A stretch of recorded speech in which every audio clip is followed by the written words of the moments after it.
साक्षाद्धरित्वेन समस्तशास्त्रैः वृत्तस्तथा भवत्येव सदीभिः किन्तु प्रभुर्यापिरेव तस्य वन्दे गुरु श्रीचरणारविन्दम्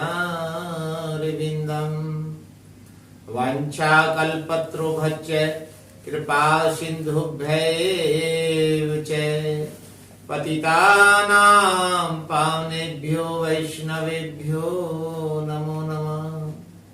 नमो महावदान्याय कृष्ण प्रेम प्रदायते कृष्णाय कृष्ण चैतन्य नामने गौरीत्विषे नमः। हे कृष्ण करुणा सिंधु दीनबंधो जगतपते गोपेश गोपिका कांत राधा कांत नमस्तुते। तप्त कांचन गौरांगी राधे वृंदावनेश्वरी वर्षभानुसुते देवी प्रणमामि हरिप्रिये। विन्दाय तुलसी देव्याय प्रियाय केशवस्य च विष्णु भक्ति प्रद देवी सत्यवते नमो नमः। हरे कृष्ण कृष्ण कृष्ण हरे हरे हरे राम राम राम हरे हरे। सबसे पहले पतित पावन शिला शिक्षा गुरु शिला दीक्षा गुरु के चरणारविंद में अनंत कोटि साष्टांग दंडवत प्रणाम करते हुए उनकी अहेतु की कृपा प्रार्थना करता हूँ। अनंत अनंत वैष्णव मंडली संत मंडली को साष्टांग दंडवत प्रणाम करता हूँ। सभी का यथा योग्य अभिवादन करता हूँ। सभी की प्रसन्नता प्रार्थना करता हूँ। आज बड़े सौभाग्य से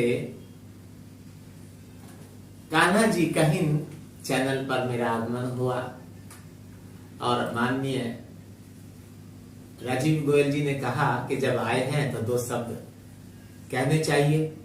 तो मुझे अच्छा लगा क्योंकि संत का जीवन ही सत्य संग होता है। तो मैं बताना चाहूंगा थोड़ा सा इस मनुष्य जीवन की सार्थकता के विषय को लेकर के। देखो, हमारे सनातन शास्त्रों में इस मनुष्य जीवन के ऊपर बहुत सारे विषयों को रखा गया, जिनमें से श्री रामचरितमानस में एक बात लिखी गोस्वामी जी ने, बड़ भाग मानुष तन पावा सुर दुर्लभ सब ग्रंथि ही गावा। 1 मिनट।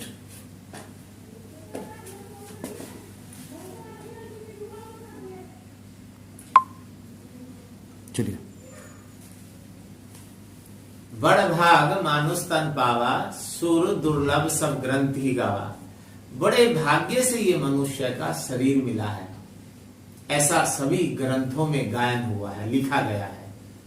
और इस मनुष्य शरीर को सुर यानी कि देवताओं के लिए भी दुर्लभ बताया गया। ऐसी क्या विशेषता इस मनुष्य शरीर में? तो इस मनुष्य शरीर की विशेषता है कि इस मनुष्य शरीर से भगवत भजन करके श्री भगवान के दिव्य नामों का उच्चारण करके हम भगवत धाम जा सकते हैं। अन्य किसी लोक में यह व्यवस्था नहीं है, न देवताओं के लिए, न दानवों के लिए, न किन्नरों के लिए, न चारणों के लिए, न विद्याधरों के लिए आदि आदि। अब इस भगवत भजन को कैसे समझेंगे? तो सबसे पहले हमें 3 चीजों को जानना होगा। समझ में आ रहा है तुम्हारे भी? सबसे पहले 3 चीजों को हमें समझना होगा। 3 चीज क्या है? मैं कौन हूं, और मैं कहां से आया हूं, और मुझे कहां जाना है। इन 3 चीजों को समझने के लिए सबसे पहले इस शरीर के विषय को समझना पड़ेगा। जैसे हम रूटीन में बोलते हैं, ये हाथ मेरा है, और ये हाथ भी मेरा है, और ये पूरा मुख, सर, नाक, आंख, ये नाक किसकी? मेरी। ये पैर किसके? मेरे। और कई बार हम बोलते हैं ये पूरा शरीर मेरा, जैसे मेरे पूरे शरीर में दर्द हो रहा है। तो क्या कभी हमने समझने की कोशिश की कि ये जिसके शरीर में दर्द हो रहा है वो है कौन? तो जब हम जाएंगे, अंदर से कोई बोल रहा है मेरा शरीर, मेरा हाथ, मेरा पांव, मेरी आंख, मेरा नाक, तो हम जब इसमें गंभीरता से समझेंगे तो समझेंगे कि मैं एक जीवात्मा हूं। जीवात्मा कौन है? भगवान ने बोला ममे वांसो, ये जीवात्मा मेरा अंश है।